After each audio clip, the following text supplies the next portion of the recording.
नमस्कार दोस्तों, मैं दिलीप पाटिल।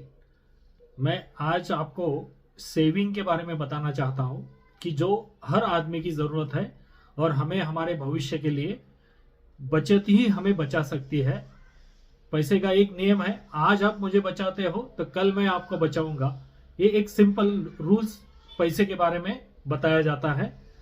और कितना बचाना चाहिए इसकी यदि हम बात करेंगे तो पहला हमें यह देखना चाहिए कि हमारा इनकम कितना है। इनकम में से 10% यानी कि 10% हमारा बचना चाहिए।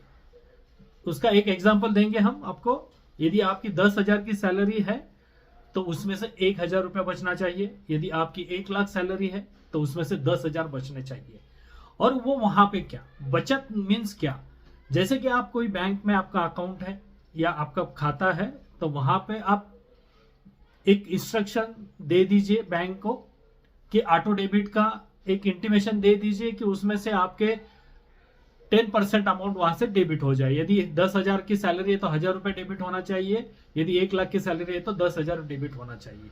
यदि ये इंटीमेशन आप दे देते हैं तो आपको एक सेविंग की आदत यानी कि बचत की आदत लग जाएगी। और दूसरा एक तरीका होता है उसमें कि जैसे कि हम रिकरिंग करते हैं, रिकरिंग डिपॉजिट निकालते हैं, तो वहां पे आप रिकरिंग डिपॉजिट कर सकते हैं। बैंक में जाके आप आरडी का खाता ओपन कर सकते हैं, आप पोस्ट में जाके आरडी का खाता ओपन कर सकते हैं, आप एलआईसी ऑफ इंडिया में जाके भी आरडी का खाता बना सकते हैं। तो ये चॉइस आपके ऊपर है। वो ऑटो डेबिट हो जाएगा तो आपको हर महीने में कोई दिक्कत नहीं आएगी कि हर जगह पे आप जाके पैसे डिपॉजिट कर सकते हैं या आपको समय नहीं है तो आप भूल जा सकते हैं। तो इसकी कोई जरूरत नहीं है, आप आपके बैंक खाते में इंटीमेशन दे सकते हैं। दूसरी बात, बचत क्यों चाहिए, यह भी एक महत्वपूर्ण कारण है हमारे लिए।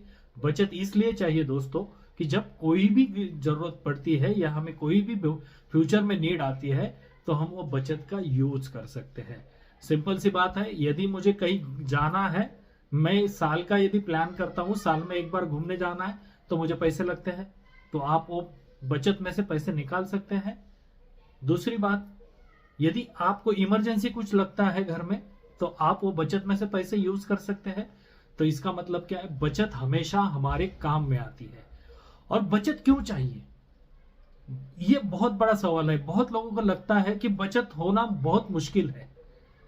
देखो, एक हम बचपन में जब हम स्कूल में जाते थे तो हमारे मम्मी पापा हमें कुछ चॉकलेट के लिए पैसे देते या मनी पॉकेट्स देते थे, तो हम क्या करते थे, उसमें से कुछ पूरा पैसा खर्चा नहीं करते थे, कुछ पैसे बचाते थे। नहीं, कल जाके हम कुछ दूसरी चॉकलेट खा ले, कल जाके हमें कुछ लगता है तो हम वो चीज ले ले। तो ये चीज के लिए हमें मम्मी पापा पैसे देते, उसमें से भी हम साइड में निकाल के पैसे खर्चा करते थे।